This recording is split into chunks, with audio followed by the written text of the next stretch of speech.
Hey everyone, I'm your host Tim Gordon, aka Calamity. Uh, Today we're going to do another episode of the Anything Goes podcast, episode number 5, I believe. It's been a few weeks since we last talked. The NFL is now going into the playoffs here. So we're going to break down some of that stuff. We're going to go over some NBA news, a couple stories from the MLB that's kind of interesting. Um, and we got some NCAA news, basketball, football news. And then we got a couple things lined up for movies and TV. So we're going to get right into it. We're going to start with the NFL playoffs. We got 3 games on Saturday and 3 games on Sunday. It starts off at 1 p.m. with the Bills and the Colts. That is a battle between the number 2 seed Bills and the 7 seed Colts. I think probably the Bills are going to win this game. I think there is a good chance though that the Colts could do an upset here. They've been playing pretty well, and they are a 7 seed unfortunately for them, but I think they're a solid 7 seed. So I think it's going to be a close game. I think the Bills win. Josh Allen, Stephon Diggs. I think they push that Bills team into the second round. And then at 4:40 we have the Seahawks and Rams. That is the 3 seed versus 6 seed matchup. And this one again I think is going to be tight. I think the Seahawks do win it because honestly I think they're the better team. They're also going to be at home, which I know there's either going to be no fans or very little fans in Seattle. But I think Seattle's just a better team. I trust Russell Wilson more than I do Jared Goff. So yeah, I think Seattle will probably win that one. And then we have the Tampa Bay Buccaneers versus the Washington Football Team, which that's actually a 4 and a 5 seed matchup.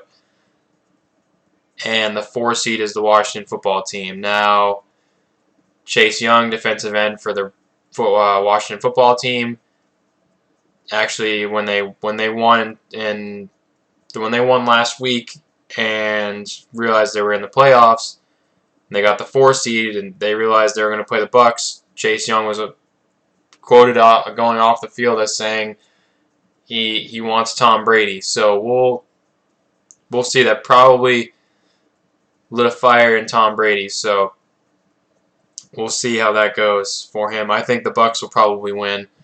Yeah, that'll be the first upset technically of the playoffs, even though the Bucs have a better record than obviously the Washington Football Team does. But the only reason why the Washington Football Team is a 4 seed is because they won their division, and the Bucs play behind the Saints. So that's kind of tough for them. And then we go into Sunday. We got the Titans and Ravens at 1. That's a 4 and a 5 seed. Titans are the 4, Ravens are the 5.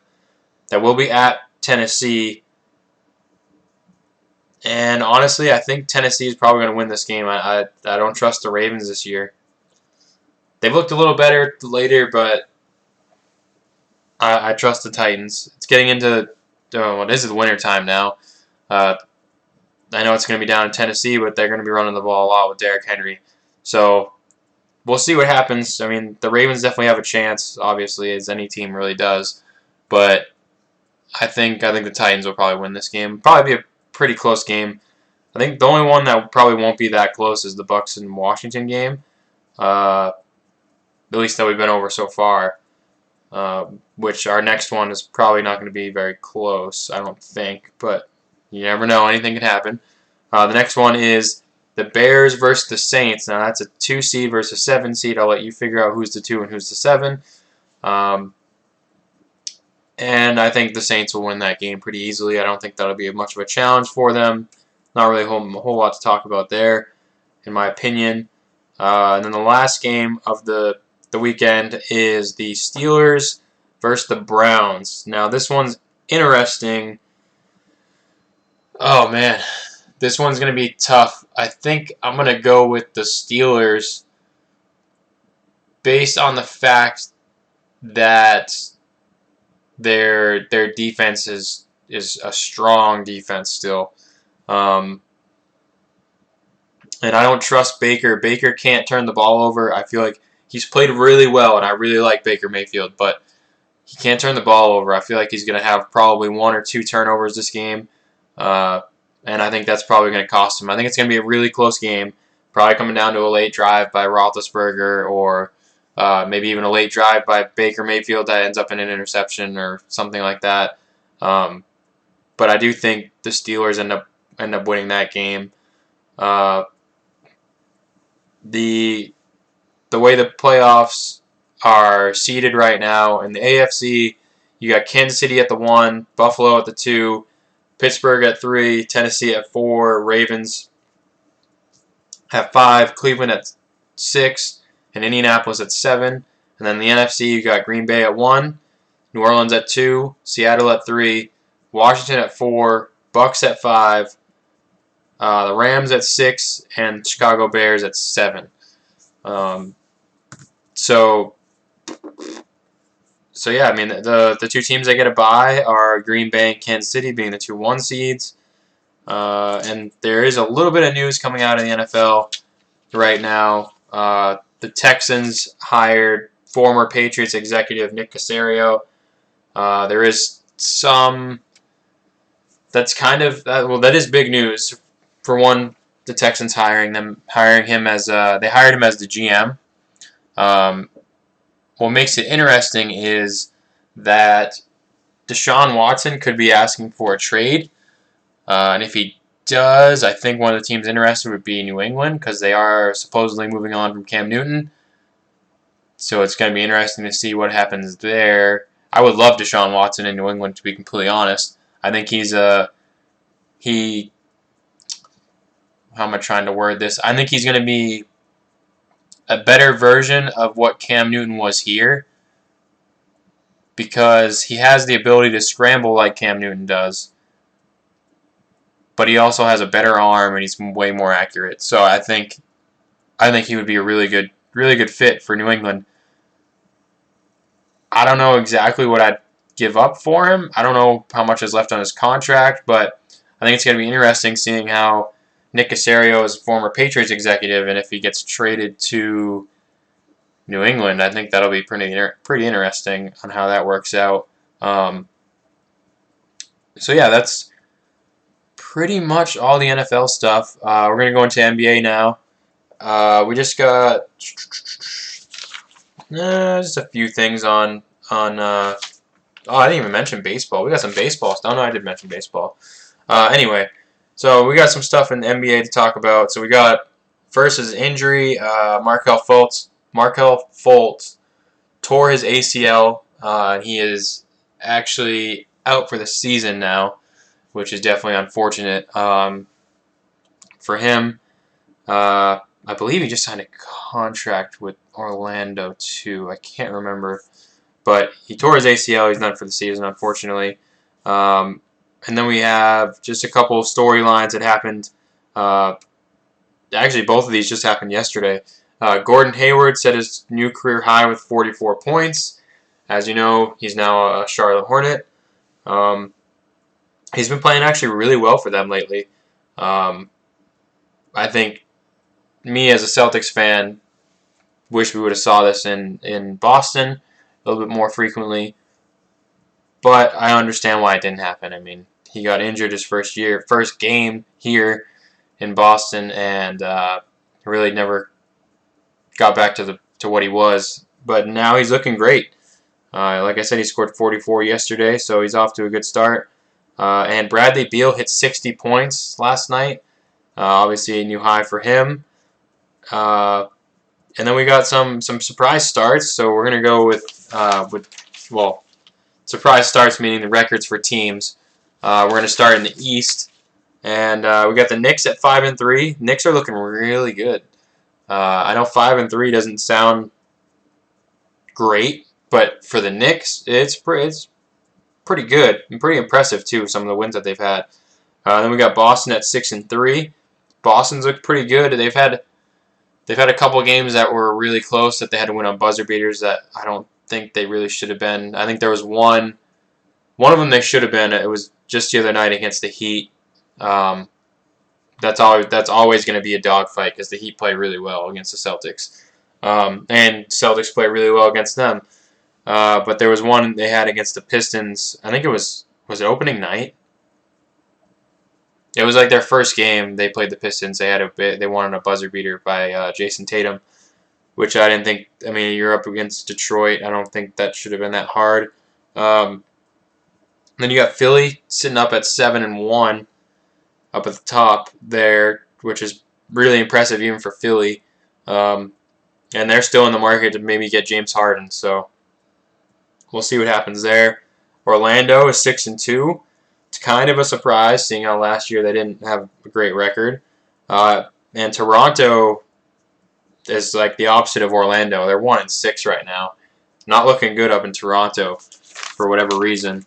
And then we got the West. Technically there's a total of 5 teams, but 3 of them have the same record. So we'll start with the best, probably most surprising, honestly. Phoenix at 6-2. Really impressive. I know they got CP3, which is obviously going to improve your team. But 6-2 is a really good record for Phoenix, especially because their last year. I mean, last year they were pretty good, but 6-2 starting with Chris Paul is good. Then you got Houston at 2-4, who's not looking too great, especially still they're dealing with the news with James Harden, trying to get him to wherever he wants to go, I guess. I don't know what they're doing. But then you got Denver, Dallas, and Portland all at 3-4. So they're hovering right there. I know the West is well, maybe this is more of my opinion, but I feel like I've heard this for a while. I feel like the West is a harder division, or a harder conference. So those 3 teams going 3-4, I guess, shouldn't be too surprising. But Denver, I mean, was a really good playoff team last year. And for them to start out 3-4, which I know isn't horrible, but I think they'd be doing better than 3-4 right now. Same with Dallas. Dallas, I would expect better than 3-4. And Portland, I guess I would probably put them right there. So I guess that's not really a surprise start. But yeah, that's the news from the NBA, MLB. We got, I don't want to say breaking news because it happened a couple hours ago, but it happened today before I did this podcast episode. Kind of a big deal. It was a trade between the Mets and the Indians. Francisco Lindor and Carlos Carrasco are traded to the Mets for Andres. I'm going to butcher these names, but I believe it's Andres Jimenez and Ahmed Rosario and 2 prospects. So the Mets are looking like they're pushing for a world championship here. So those are 2 good players. Francisco Lindor, still a young player, very good shortstop for the Mets that they have now. And Carlos Carrasco is a very good starter, in my opinion. So that just kind of bolsters their starting rotation and solidifies their middle infield. And they freed some cap space, I believe, with Rosario. But I think the Mets are going to be serious contenders now in the NL. Definitely in the NL East. And the Indians, I don't know. I guess I want to say they might be in a rebuild. But I guess we'll have to wait and see when MLB starts, whenever that will be. Hopefully it'll be on time, won't be delayed or anything because of COVID-19. The Dodgers re-signed Trenin, I think that's how you say his last name. Sorry if I'm butchering these names. But they re-signed him for 2 years, kind of reassuring their bullpen, which is good for the Dodgers. Hope they can get another one. Tigers signed Robbie Grossman to a 2-year deal. That's kind of I guess, under the radar signing, and kind of a front office thing here. The Red Sox hire the first black woman to be a coach. I forget. I think her role, I think, is going to be more. I don't think it's with the actual Red Sox. I think it might be minor leagues, but still very good very good size. They're hiring there. And then we got two more. I guess it's technically one, but we got Blake Snell, who decided to sign with the Padres, and the Padres actually traded for Yu Darvish. So their starting rotation is looking pretty good. Blake Snell, the whole thing with him is that last year when they were in the World Series, he wanted to continue in the game that he was in. I think it was Game 6. He was pitching really well. I still think the manager took him out too early and cost him probably the World Series. But I think that kind of left the bad taste in his mouth, so I think he said, see you later, and he's going to the Padres now. So the Padres are looking pretty good. I don't think they're a serious contender yet, but they are getting there. We'll have to see. Maybe a couple more years they'll be a serious contender. So now we go to the NCAA. The NCAA announced that their basketball tourney will be held solely in Indiana. So March Madness will be back. Maybe not the same way. Well, most likely not the same way, but all their games will be played in Indiana. So that's cool to get March Madness back. And then the college football final is Ohio State versus Alabama. That should be interesting. I think I'm going to go with Alabama. I don't really want to. I kind of want to go with Ohio State, but I think Alabama's going to win. I think it's going to be... I actually think it's going to be a pretty close game. But I think Alabama is going to pull it out. So now we go into movies and shows, and I believe most of the stuff we have is actually... It's mostly Marvel. There's one DC, and that's it. So yeah. Season 2 of Loki is in development, which I know we don't even have Season 1 yet, but that'll be coming out soon. But Season 2 is in development now. And WandaVision is starting on January 15th on Disney+. Really excited for that show. It's going to debut with 2 episodes, and it'll be a total of 9 episodes in the first season, so that'll be interesting. And their series director, Matt Shakman, I believe is how you say his name, he said it will feature some of the biggest set pieces in Marvel. So it's kind of interesting. There was a clip on, if you go to Culture Crave on Twitter, I've talked to them before, really great place to get all your news and really on anything. I mean, they do video games, they do movies, they do TV shows, they do literally like anything. Anything entertainment related, they do. But if you look through their Twitter, you will see the first clip that it was released of WandaVision, and it actually looks pretty good. It's supposed to be, the only thing I will say is it's supposed to be from the old show Bewitched. So just know that when you go watch it. It's a really good clip. The show looks like it's going to be actually pretty good, which I didn't have any doubts anyways. It's Marvel. Everything they touch turns to gold. So anyway, Oscar Isaac is confirmed to play Moon Knight.